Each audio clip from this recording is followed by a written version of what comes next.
44th में बोल रहा है कि सारा invested amount in 3 different scheme MNO at the simple interest rate of 10%, 12% and 15% respectively per annum respectively. If the total interest occurred in 1 year was 2282 means 2282 and the amount invested in scheme O was 180% of the amount invested in scheme M and 250% of the amount invested in scheme N. What was the amount invested in scheme N? अब भाई आपको क्या करना है, देखो यहाँ से बोला है रेस्पेक्टिवली, ये बोला है इतना इतना इंटरेस्ट तीनों में ऐड होता है। अब मुझे एक चीज तो पता है कि भाई यहाँ से बोला है कि पहले तो तीनों का कितना अमाउंट है, तो वो यहाँ से 180% 250% एक दूसरे के कंपेयर में दे दिया है। But at the same time आपको ये बोला है कि टोटल इंटरेस्ट यहाँ पर दिया है दिस मच। तो भाई पहले अमाउंट जो P1 P2 मान लो कि M और N और ये O, ये मान लो इनके अमाउंट ही मान लेते हो, तो भाई अमाउंट ये डिस्ट्रीब्यूशन किस रेशियो में जाएगा वो तो निकालोगे ना। ठीक है, तो मान लेता हूं मैं, चलो क्या करते हैं अपन, ऐसे देखते हैं। भाई यहां पर क्या बोला है, scheme O was 180% of the amount invested in scheme M। तो मान लो कि ये O है और ये M है, तो सबसे पहले M को 100 मान लो, तो ये 100 हो गया। ये 180 है, तो भाई इसको 180 आप ले लिए। ठीक है, जब इसका रेशियो निकालोगे तो कितना हो जाएगा, ये 0 0 कट जाएगा, 2 से और काटोगे, 2 9 18 और 2 पंचे। क्लियर हुआ। और बोला है इसी O को, O was 180% of the amount M scheme M and 250% of the amount invested in scheme N। तो O का जब N के रिस्पेक्ट में आप निकालोगे, तो अगर N को 100 मानते हो तो फिर N कितना हो जाएगा भाई 250, यहाँ पर O कितना हो जाएगा 250। बोलो भाई, बात समझ में आई क्या। अगर N को 100 मानते, देखो ये रेशियो में लिख रहा हूँ, अगर N को 100 मानते हो तो O को कितना दिया है 250% of the amount invested in scheme N। अब यहाँ से रेशियो निकालोगे तो ये 0 कट जाएगा, 5 से काटोगे तो 5 25, 5 दूनी 10। O कितना है, अब MNO आप निकाल लो, MN&O का रेशियो निकालोगे। देखो अब क्या करोगे भाई, कैसे निकालोगे, वही सेम चीजें हैं। यहाँ 9 है, 5 है, O कितना है, देखो यहाँ पर 9 है, कोई जो दोनों में सेम है, O यहाँ है और O यहाँ है, दोनों में सेम है, तो यहाँ 9 है तो यहाँ 5 का मल्टीप्लाई कर दो, दोनों ऊपर नीचे, कोई फर्क नहीं पड़ा। यहाँ 5 है तो यहाँ 9 का मल्टीप्लाई कर दो, दोनों ऊपर नीचे। कहोगे 9 का 5 का ही क्यों मल्टीप्लाई, बिकॉज यहाँ 5 था यहाँ 9 था, तो दोनों को सेम करोगे। तो सेम करने के लिए 9 में 5 का मल्टीप्लाई करोगे तो 45 होगा, 5 में 9 का मल्टीप्लाई करोगे तो 45 होगा। राइट। अब देखो हमें पहले लिखना है O M, तो M कितना, देखो ये नीचे वाला है तो 5 × 5 25 हो जाएगा। फिर सेकेंड पार्ट N लिखना है, तो N यहाँ देखो तो 9 दूनी 18 हो जाएगा। फिर O लिखना है, तो चाहे O यहाँ से देख लो चाहे यहाँ से देख लो, 9 5 45, 9 5 45, तो ये हो जाएगा। बोलो भाई क्लियर है।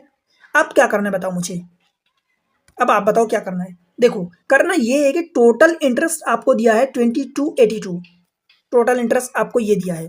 तो भाई टोटल इंटरेस्ट आप इसको मान लो लेट से कि X मान लो, P मान लो, बिकॉज ये रेशियो में है।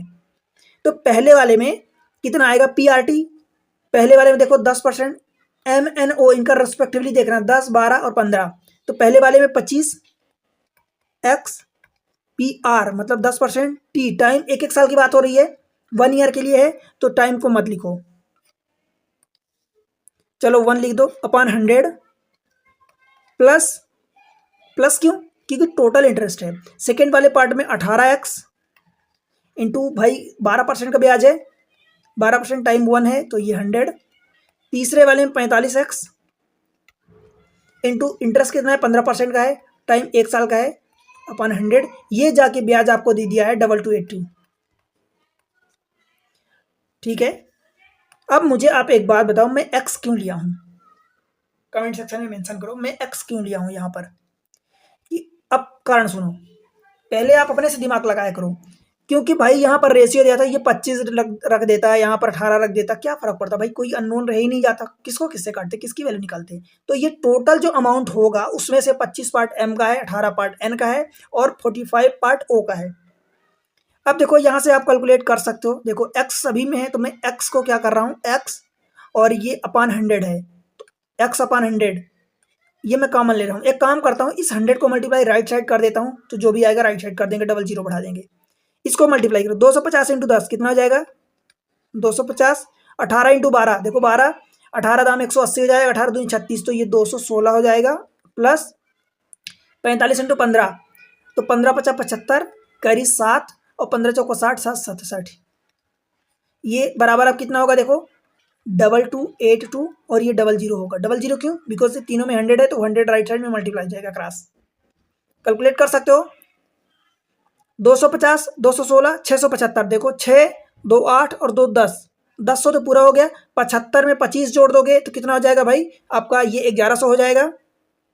1100, इधर से 15 बचा, इधर से 16 बचा, तो 11, 15 और 16, 15 दूनी 31, 1131। तो 1100 जगह यहाँ पर नहीं है, मैं यहाँ लिख रहा हूँ 1131 x बराबर 2231 आएगा, 41 आएगा। अच्छा यहाँ से देखो 6, 2 8, 2 10 हो गया और 75, इसका 25 हटाओगे इधर तो 100 हो जाएगा, तो 1100 हो जाएगा। इसका 25 बचेगा तो 25 और 16, 25 15 40 के 41, 1141, 1141 x आएगा। 1141 x बराबर ये 2282, क्या 00 लिखो या 100 लिख दो, जो भी आपको सही लगे।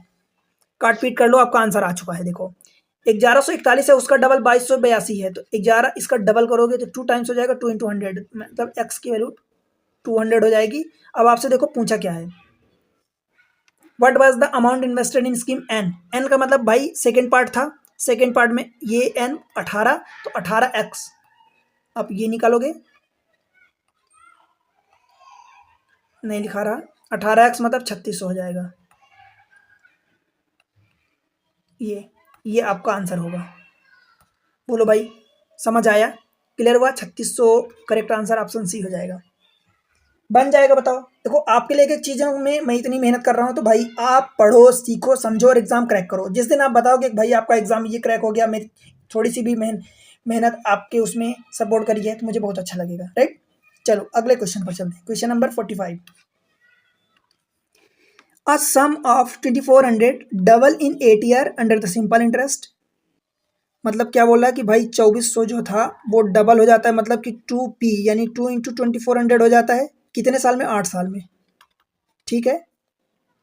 Another sum q invested at the same rate, the interest earn on q for 5 year exceed the interest earn on 2400 for 3 year by 300। अब बताओ क्वेश्चन समझ में आया? मतलब भाई 8 साल में, देखो ध्यान से समझना, 2400 अमाउंट था वो डबल हो जाता है, यानी 24 दूनी 4800 हो जाता है 8 साल में। तो मतलब ब्याज कितनी बनी? 2400। 2400 ये ब्याज कितने साल में बनी है भाई मुझे बताओ? 2400 ये ब्याज बनी है 8 साल में, बिकॉज 8 साल में डबल हुआ, तो 1 साल की ब्याज कितनी हो जाएगी? तो 2400 और बटे 8 करोगे, मतलब 1 साल की ब्याज आपकी 3 साल हो जाएगी, 300 रुपये। क्लियर है क्या इतनी चीज़? ठीक है। अब देखो अनदर अमाउंट एक क्यू था जो invested at the same rate, तो सबसे पहले इसका रेट निकालोगे नहीं भाई, रेट निकालोगे तो कैसे होगा?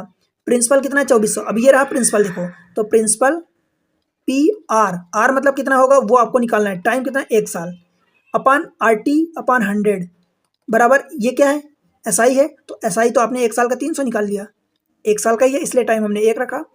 ये 00 कट जाएगा, फिर ये 24 से डिवाइड कर दोगे, देखो 3 8 24, तो R की वैल्यू यहाँ से कितनी आ जाएगी? 100/8, और 1/8 की वैल्यू 12.5 होती है %। बोलो भाई समझ आया क्या? अब आगे बढ़ते हैं। Another sum Q invested at the same rate यानी यही 12.5% के रेट से, the interest earn on Q for 5 year exceed the interest earn on 2400 for 3 year. देखो अब मुझे थोड़ा सा बताना ध्यान से, क्योंकि भाई बोल रहा है कि क्यू में अधिक है, इसलिए मैं क्यू के पहले लिख रहा हूँ। फॉर 5 ईयर कितने? इस इंटरेस्ट से 5 साल के लिए, तो इस 12.5 में 5 साल के लिए, मतलब 5 का मल्टीप्लाई करोगे तो 12, इसका 12 पंचे 60, तो 62 हो जाएगा। कितना हो जाएगा? 62, 62.5/100।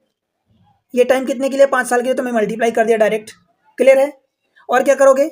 एक्सेड यानी माइनस 3 साल के लिए, 2400 पर 3 साल, भाई 1 साल की ब्याज 300 आई, तो 3 साल के लिए कितनी हो जाएगी? 900 एक्सीड बाय 300, ये 300 के बराबर होगा।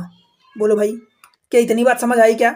इस 900 को उधर ले जाओगे तो कितना हो जाएगा भाई? Q into 62.5। आप या तो इसको देखो 12 पॉइंट, जिस भी तरीके से फ्रैक्शन में लिखना चाहते हो तो उसमें लिख सकते हो। इसको आप कितना लिख सकते हो भाई? 12.5 को 1/8 लिख सकते हो, तो 1/8 इंटू 5 बराबर 9 3 1200, ये हो जाएगा। ठीक है, अब काट पीट कर लो, 5 से काटोगे तो जैसा भी आपको एक स्टेप में लिखना है, एक स्टेप में लिख दो। 5 से काटोगे तो ये कितना हो जाएगा, देखो ये 20 आ जाएगा। 12 तो अपनी जगह है बिकॉज 100 को आप काट रहे हो, तो ये 240 हो जाएगा। इसमें 8 का मल्टीप्लाई करोगे तो 24 0 इंटू 8, 8 0 8 चौक 32, कैरी 3, 0 हो गया। 8 चौक 32, कैरी 3, 8 दूनी 16, 3 19, तो 1920 रुपये आपका आंसर हो जाएगा। यही आपसे क्यू की वैल्यू पूछा है, व्हाट इज क्यू, तो ये क्यू की वैल्यू हो जाएगी 1920। ठीक है भाई, समझ आया क्या? चलिए अगले क्वेश्चन पर, एक दो क्वेश्चन